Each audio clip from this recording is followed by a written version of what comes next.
الحمدللہ رب العالمین والصلاة والسلام علی محمد الامین اعوذ باللہ من الشیطان الرجیم بسم اللہ الرحمن الرحیم۔ یہ سوال ہے کہ آپ نے فرمایا کہ ابراہیمی کی روایت کو نبی صلی اللہ علیہ وسلم کے علاوہ کسی اور نبی کی تصویر حاصل نہیں، اس سے کیا مراد ہے؟ یہ درمیان میں جو انبیاء کے بنی اسحاق کے جو انبیاء کا سلسلہ ہے ان میں سے کسی نبی کی تصویر حاصل نہیں ہے۔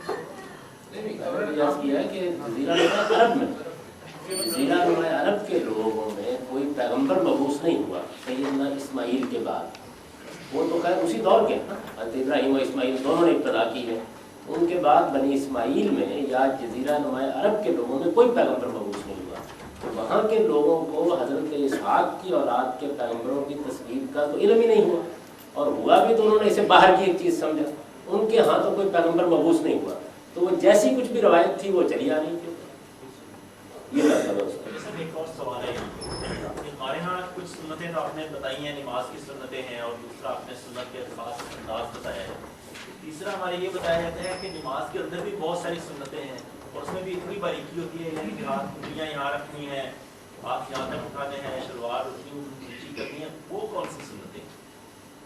میرے نزدیک بھی نماز میں بہت سی سنتیں ہیں، وہ میں نے اس لفظ میں بیان کیا، نماز اور اس کے متعلقات، یعنی اس پر میں بحث کروں گا جب عبادات پہ بحث کروں۔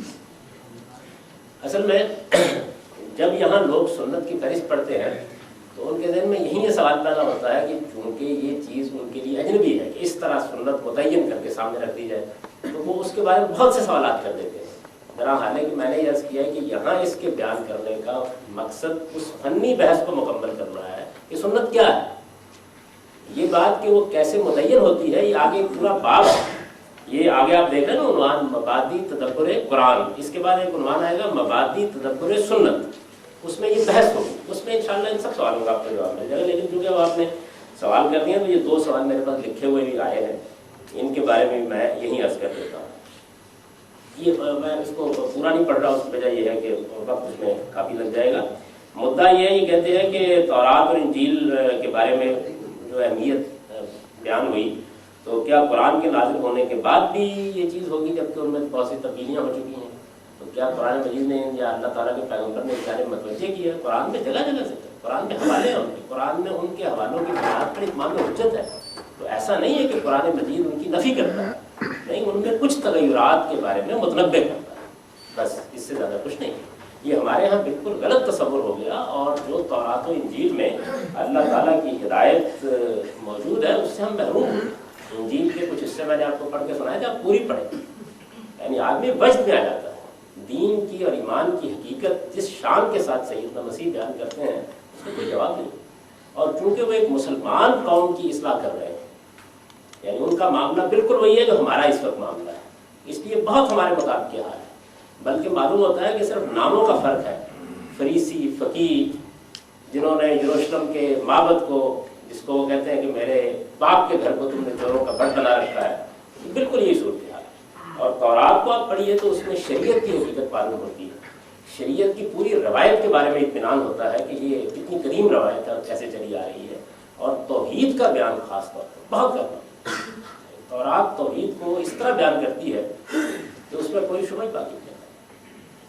تو ایک یہ دوسرا انہوں نے سوال کیا ہے کہ اللہ تعالیٰ کی آیات کی تلاوت کرنے کا جو خاص طور پر ذکر رسالت آپ صلی اللہ علیہ وسلم کے بارے میں ہوا، تو کیا جن انبیاء پر وحی آتی تھی اس کی تلاوت نہیں کرتے تھے؟ وہی تو دل میں اللہ تعالیٰ کی طرف سے کوئی خیال ڈال دیتا ہے۔ قرآن مجید وحی کی وہ قسم ہے جس میں اللہ کے الفاظ نازل ہوئے ہیں، یہ بڑی خصوصی بات ہے، یہ چند کتابوں کو حاصل ہے، باقی انبیاء علیہ السلام پر ضروری نہیں کہ اس طرح کی کوئی کتاب نازل ہو۔ یہ جو آپ نے تحقیق کی ہے سنت پہ، یہ آپ کی تحقیق ہے، تو اس میں کیا کوئی دوسرا شخص تحقیق کر کے اس میں کمی بیشی کر سکتا ہے، یا آپ کی اپنی تحقیق کے بعد اس میں اس فہرست سے پہلے جو کچھ لکھا گیا وہ میری تحقیق ہے، اور اس میں بھی ہر صاحب علم کو حق حاصل ہے کہ اپنا نقطہ نظر یعنی اس میں کمی بیشی ہو سکتی ہے، یعنی امکان کی تو میں نہیں کرتا، کوئی آدمی مجھ سے اختلاف تو کر سکتا ہے، بعض چیزوں میں آپ نے بھی کی ہے اس سے پہلے آپ کی کتاب چلتی نہیں ایسا نہیں، آپ اسے غور سے پڑھیں، صرف اس میں یہ کر دیا گیا ہے کہ اگر پہلے نماز کے کچھ متعلقات الگ بیان ہو گئے تھے تو اب ان کو ان کے متعلقات کے لفظ میں سمیٹ دیا گیا۔ اسی طرح دوسرے کچھ اور بھی اسی اصول کے اوپر ہو سکتے ہیں، جیسے عیدین ہے،